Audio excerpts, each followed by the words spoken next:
नमस्कार दोस्तों, स्वागत है आपके अपने चैनल पीकेटी आज और काल में।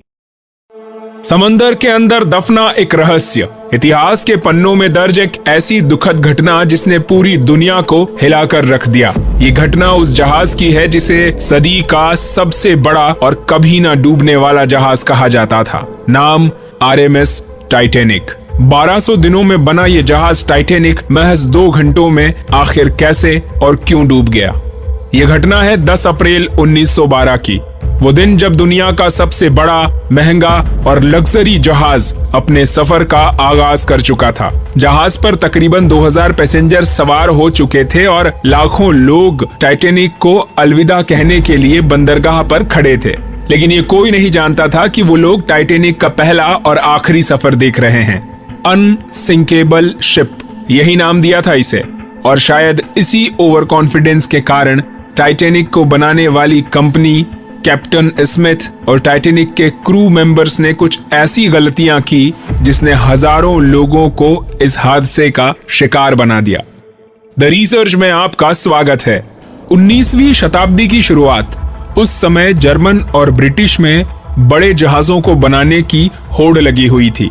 इसीलिए ब्रिटेन सरकार ने एक ऐसा जहाज बनाने का फैसला किया जिसकी बनावट और कद एक आलीशान महल से भी बड़ा हो, जो इस सदी का सबसे बड़ा जहाज हो। इसीलिए ब्रिटेन सरकार ने व्हाइट स्टार लाइन कंपनी को जहाज बनाने के लिए करोड़ों रुपयों का ऑफर दिया। इसके बाद 31 मार्च 1909 यानी 1909 में इस जहाज के निर्माण का काम शुरू किया गया। 15,000 इंजीनियर्स और कारीगरों की मदद से 3 साल तक कड़ी मेहनत करके एक चलता फिरता भव्य आलीशान महल जहाज के रूप में तैयार कर दिया गया। अब अपने दौर के सबसे महंगे, सबसे लग्जरी और सबसे ताकतवर जहाज होने के बावजूद टाइटैनिक ने कुछ ऐसी गलतियां की जो अगर नहीं की जाती तो शायद आज टाइटैनिक की कहानी कुछ और होती। अब वो कौन सी गलतियां हैं जो ना तो 40 साल एक्सपीरियंस रखने वाले टाइटैनिक के कैप्टन एडवर्ड स्मिथ को नजर आई और ना ही 107 जहाज बनाने और ऑपरेट करने वाली कंपनी व्हाइट स्टार लाइन को नजर आई। आइए जानते हैं। अब इन गलतियों से पहले आप ये जान लें कि टाइटैनिक पर लोगों को इतना कॉन्फिडेंस क्यों था। वो इसलिए क्योंकि टाइटैनिक को नीचे से डबल कोटेड बनाया गया था और इस जहाज में 16 अलग अलग कंपार्टमेंट बनाए गए थे, वो भी वाटर टाइट। और इसी खूबी की वजह से इस जहाज को अनसिंकेबल जहाज कहा जाता था। और 2 अप्रैल 1912 को टाइटैनिक बनकर तैयार हो चुका था। इस जहाज की भव्यता का एहसास जितना बाहर से होता था, अंदर से उससे दुगना खूबसूरत था। व्हाइट स्टार लाइन ने यूरोप और अमेरिका के बीच टाइटैनिक की सेवाओं का ऐलान कर दिया था, तो लोग इसकी पहली यात्रा को लेकर बहुत एक्साइटेड थे। अब बहुत सारी मार्केटिंग और एडवर्टाइजिंग के जरिए इसके सारे टिकट बिक चुके थे। यहाँ इकोनॉमी में सफर करने वालों की टिकट $30 और फर्स्ट क्लास के लिए ये टिकट $100 रखी गई थी, जो आज के हिसाब से 3,40,000 रुपए बनते हैं। फिर आखिरकार वो दिन आ ही गया जब 10 अप्रैल 1912 को टाइटैनिक 1920 यात्रियों के साथ इंग्लैंड के साउथहैम्पटन शहर से न्यूयॉर्क की तरफ निकल पड़ा। कहा जाता है कि जिस समय टाइटैनिक अपनी पहली यात्रा के लिए तैयार था, तब इसे देखने के लिए 1 लाख से ज्यादा लोग बंदरगाह पर आए थे। दोपहर के ठीक 12 बजे टाइटैनिक ने अपना पहला सफर शुरू किया और साथ ही साथ टाइटैनिक की गलतियां सामने आना शुरू हो गई। कैप्टन स्मिथ को मालिकों की तरफ से डेडलाइन मिल चुकी थी। उन्हें किसी भी कीमत में 17 अप्रैल तक यानी 7 दिनों में ये सफर पूरा करना था। इसी वजह से कैप्टन ने जहाज की रफ्तार शुरू से ही बहुत तेज रखी थी, क्योंकि ये टाइटैनिक का पहला सफर था और अगर वो न्यूयॉर्क टाइम से नहीं पहुंचते तो ये टाइटैनिक की रेपुटेशन को भी काफी नुकसान पहुंचाता। इसीलिए साउथहैम्पटन से निकलकर टाइटैनिक 42 किलोमीटर प्रति घंटे की रफ्तार से शाम को शेवर्ग, फ्रांस पहुंचा और यहाँ से 274 यानी 274 पैसेंजर्स को लेकर क्वींसटाउन पहुंचा। यहाँ इसने 123 यानी 123 पैसेंजर्स को बैठाया और अपने अंतिम सफर न्यूयॉर्क के लिए रवाना हो गया। अब बात करें गलती नंबर 2 की। टाइटैनिक को चलते हुए 3 दिन गुजर चुके थे। फ्रांस के आयरलैंड में थोड़ी देर स्टॉप के अलावा टाइटैनिक पिछले 72 घंटों से लगातार न्यूयॉर्क की तरफ बढ़ता जा रहा था। ये 14 अप्रैल 1912 की शाम थी। समंदर पर हर तरफ खामोशी और धुंध छाई हुई थी, जिसकी वजह से विजिबिलिटी भी काफी कम थी। लेकिन उसी रात एक और जहाज जो टाइटैनिक से कुछ ही घंटे पहले निकला था, उसके कैप्टन ने वायरलेस पर टाइटैनिक को समंदर में तैरने वाले आइसबर्ग और चट्टानों के बारे में वार्निंग्स दी थी। एक्सपर्ट्स का मानना है कि ये वार्निंग कम से कम 6 बार दी गई थी, लेकिन वायरलेस ऑपरेटर्स की कोताही की वजह से इतनी इंपॉर्टेंट वार्निंग्स भी मिस कर दी गई और यही टाइटैनिक के डूबने की दूसरी सबसे बड़ी वजह बनी। अब चूंकि टाइटैनिक अपने दौर का सबसे लग्जरी जहाज था, तो इसमें कई वीआईपीज भी मौजूद थे और इन्हीं वीआईपीज यानी फर्स्ट क्लास पैसेंजर की खातिरदारी करने में बहुत से लोग लगे हुए थे और इन्होंने इन वार्निंग्स को सीरियसली नहीं लिया। चलिए अब बात करते हैं गलती नंबर 3 की। जहाज बड़ी ही तेजी से आइसबर्ग के करीब जाता जा रहा था। अब चूंकि कैप्टन स्मिथ को अपने आखिरी रिटायरमेंट और टाइटैनिक की प्रतिष्ठा में एक और रिकॉर्ड जोड़ना था, इसीलिए वे इस जहाज को सदी का सबसे महान जहाज होने के साथ साथ सबसे तेज रफ्तार जहाज होने का खिताब भी दिलवाना चाहते थे। 14 अप्रैल की उस अंधेरी रात को कैप्टन स्मिथ ने सुरक्षा बरतने के लिए जहाज के 2 क्रू मेंबर को जहाज के ऊपर निगरानी रखने के लिए तैनात किया, ताकि वो किसी भी खतरे की जानकारी तुरंत कैप्टन को दे सकें। उस रात समंदर एकदम शांत था, आसमान में चांद नहीं था, इसीलिए उन्हें सिर्फ तारों की हल्की रोशनी ही मिल रही थी। तभी अचानक 11:39 पर नजारा बदल जाता है। निगरानी के लिए तैनात क्रू मेंबर को जहाज के ठीक सामने एक काला सा पहाड़ नजर आता है। ये देख वो तुरंत समझ गए कि टाइटैनिक के सामने एक विशाल आइसबर्ग है। ये देखते हुए फैब्रिक फ्लीट ने एक सेकंड भी नहीं गंवाया और तुरंत 3 बार तेजी से घंटा बजाया, फोन पर खबर दी और कहा कि बर्फ की चट्टान बिल्कुल सामने है।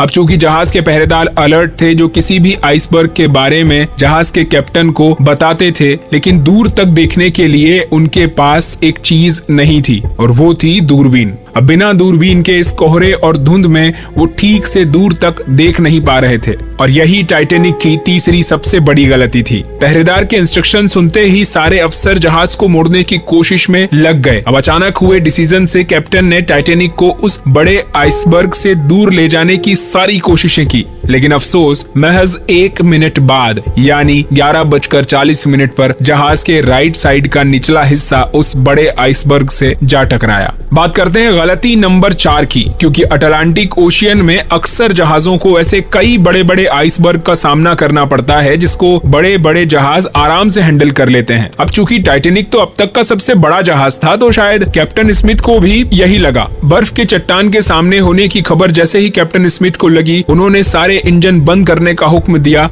ताकि जहाज की स्पीड कम की जा सके और उसे कंट्रोल करके उसकी डायरेक्शन घुमाई जा सके। अब बेशक कैप्टन स्मिथ ने टक्कर को बचाने की पूरी कोशिश की हो, लेकिन दूरी इतनी ज्यादा कम थी कि कुछ भी करना फिजूल साबित हुआ। आइसबर्ग अब टाइटैनिक के निचले हिस्से से टकरा चुका था, लेकिन टाइटैनिक के अभी भी बचने के बहुत सारे चांस रहते अगर ये चौथी गलती नहीं की जाती। एक्सपर्ट्स का मानना है कि टाइटैनिक की बॉडी पर जो रिपिट्स लगी थी वो स्टील की नहीं बल्कि कास्ट आयरन की बनी हुई थी। अब इन रिपिट्स का काम बड़े बड़े प्लेट्स को जोड़े रखना है। अब चूंकि कास्ट आयरन स्टील के मुकाबले नर्म होता है, इसी वजह से जिस जगह पर आइसबर्ग टाइटैनिक की बॉडी से टकराया था, वहां के रिपिट्स प्रेशर की वजह से खुल गए और फिर वही हुआ जिसका डर कैप्टन स्मिथ को था। अब बात करते हैं गलती नंबर 5 की। टाइटैनिक की टक्कर एक फुटबॉल फील्ड जितने बड़े आइसबर्ग से हुई थी और इसके निचले हिस्से में पानी भरना शुरू हो चुका था। टक्कर ने पूरे क्रू मेंबर्स और पैसेंजर को एक खतरनाक झटका दिया।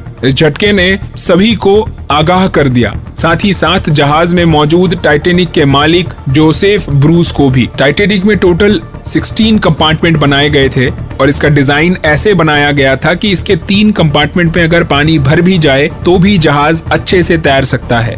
बदकिस्मती इस जहाज की ये थी कि ब्लॉकेज इतना बड़ा हुआ था कि पानी 3 ब्लॉक को क्रॉस करके चौथे ब्लॉक में घुसना शुरू हो गया था। जब टाइटैनिक को एक जगह पर रोक दिया गया और इसके सारे इंजन बंद कर दिए गए, साथ ही जैसे ही ये खबर फैली कि जहाज टकरा गया है, तो लोग यहाँ वहाँ भागने लगे। पूरे जहाज में खौफ का माहौल था। अब जहाज इतने बड़े पहाड़ से टकराया तो दबाव के कारण उसके निचले हिस्से की प्लेट्स उखड़ गईं, जिससे जहाज के दाएं साइड की 300 से ज्यादा कीलें बाहर आ गईं। अब ये कीलें बाहर आ जाने से जो प्लेटें आपस में जुड़ी हुई थी वो सरक गईं और पानी तेजी से जहाज के अंदर जाने लगा और निचले हिस्सों के कंपार्टमेंट में भरना शुरू हो गया। अब इस कारण थर्ड क्लास में रहने वाले सभी यात्री ऊपर की ओर भागने लगे और इस घटना से चिंतित होकर टाइटैनिक के डिजाइनर थॉमस ने कैप्टन को बताया कि जहाज के 5 कंपार्टमेंट में पानी भर चुका है और अब कुछ ही समय में ये पानी जहाज के डेक से बहता हुआ एक एक करके सारे कंपार्टमेंट में भरने लगेगा।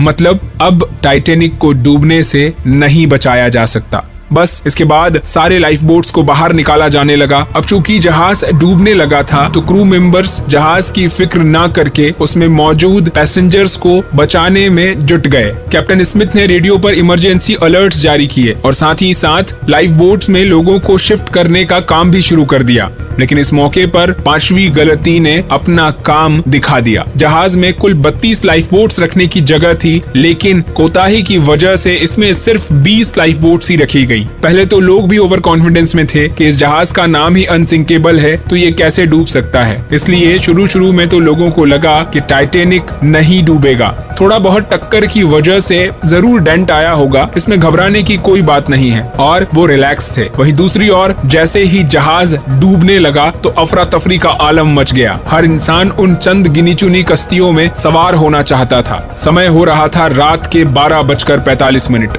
जब पहली इमरजेंसी कश्ती समंदर में उतारी गई। अब यहाँ हुई 6वीं सबसे बड़ी गलती। यहाँ कश्तियों को पूरा भरे बिना ही समंदर में उतारा जा रहा था। इसमें ज्यादातर फर्स्ट क्लास पैसेंजर्स को ही बैठाया जा रहा था, यानी जो लोग ज्यादा अमीर थे उनको पहले जगह दी जा रही थी। कश्तियों में अगर ज्यादा पैसेंजर्स को बैठाया जाता तो ज्यादा लोगों की जानें बचाई जा सकती थी। उस रात वहाँ चारों तरफ खौफ का माहौल था। इसी बीच वहाँ मौजूद म्यूजिशियन का एक दल अपनी जिंदगी की परवाह किए बिना बेखौफ होकर अपनी आखिरी सांस तक संगीत की धुनों को बजाए जा रहा था, ताकि मरने वाले लोग अपने आखिरी पलों को खुशी से बिता सकें। वहीं 2:18 पर एक शॉर्ट सर्किट होने की वजह से टाइटैनिक की सारी रोशनी बुझ गई। 5 से ज्यादा कंपार्टमेंट में पानी भर चुका था और आगे का हिस्सा 10 डिग्री तक पानी में डूब चुका था। इस वजह से जहाज का पिछला भाग पानी में ऊपर उठने लगा और लगातार बढ़ते दबाव के कारण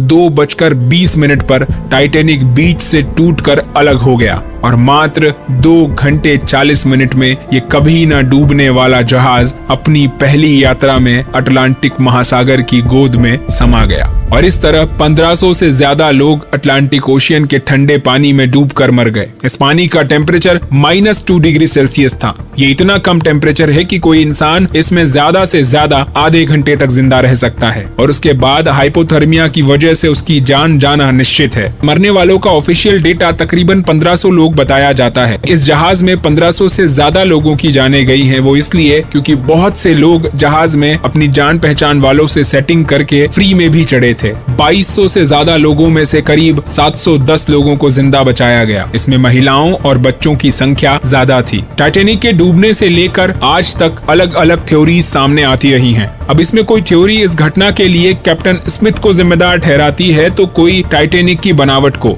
तो कोई इसमें इस्तेमाल किए गए मटेरियल को घटिया बताता है। लेकिन 2010 में शुरू किए गए एक प्रोजेक्ट के तहत टाइटैनिक के डूबने की असली वजह जानने के लिए शोधकर्ताओं की एक टीम ने लाखों डॉलर के आधुनिक रोबोट्स और हाई डेफिनेशन कैमरों की मदद से नॉर्थ अटलांटिक ओशियन में रडार तकनीक से स्कैन करके 15 किलोमीटर के एरिया का एक मैप रेडी किया और इसमें लाखों छोटे छोटे वीडियोस और फोटोज को इकट्ठा करके टाइटैनिक के बारे में गहराई से अध्ययन किया गया। और लगभग 2 साल बाद सन 2012 में इस टीम ने टाइटैनिक के डूबने की असली वजह के बारे में बताया। टाइटैनिक के डिजाइन और उसको बनाने में इस्तेमाल किए गए मटेरियल पर कई तरह के एक्सपेरिमेंट किए गए। इसके बाद टीम ने पाया कि टाइटैनिक की डिजाइन में कहीं कोई कमी नहीं थी और ना ही इसमें इस्तेमाल किया गया मटेरियल घटिया क्वालिटी का था। दरअसल इस टीम के मुताबिक रिसर्च में पाया गया कि टाइटैनिक के डूबने की वजह सिर्फ और सिर्फ उसकी तेज रफ्तार थी। क्योंकि तेज रफ्तार से जब ये जहाज आइसबर्ग से टकराया तो उसने हजारों टन का दबाव इस जहाज के निचले हिस्से पर डाला और इसी दबाव की वजह से पानी जहाज के कंपार्टमेंट में गया और ये हादसा हुआ। आज टाइटैनिक का मलबा कनाडा न्यू फाउंडलैंड के करीब 600 किलोमीटर दूर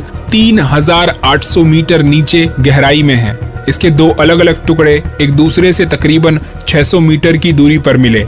1985 में मिली कामयाबी के बाद अब तक तकरीबन 700 से ज्यादा तैराक इस ऐतिहासिक मलबे के पास जा चुके हैं। हालांकि 100 साल पूरे होने से इसे पानी के नीचे की धरोहर में शामिल कर लिया गया है, जिसके बाद टाइटैनिक के मलबे का संरक्षण संयुक्त राष्ट्र संघ की सांस्कृतिक एजेंसी करती है ताकि इसके मलबे को गैर वैज्ञानिक और अनैतिक खोजों से बचाया जा सके, लेकिन एनवायरनमेंट से नहीं बचाया जा सकता। एक्चुअल में ये शिप कुछ ऐसी दिखती थी, लेकिन आज जो टाइटैनिक बचा है वो कुछ ऐसा दिखता है। इसका सिर्फ इतना ही हिस्सा बचा हुआ है। रिपोर्ट किया गया कि बैक्टीरिया और अलग अलग ऑर्गेनिज्म के मेटल फ्रेमवर्क को खाए जाने के कारण ये जहाज साल 2030 तक पूरी तरह पानी में गुम हो जाएगा। उम्मीद है द रिसर्च का ये वीडियो आपको पसंद आया होगा। इस वीडियो को लाइक, शेयर और चैनल को सब्सक्राइब करने के लिए आपका बहुत बहुत शुक्रिया। जल्द मिलते हैं एक और ऐसी ही शानदार रिसर्च के साथ।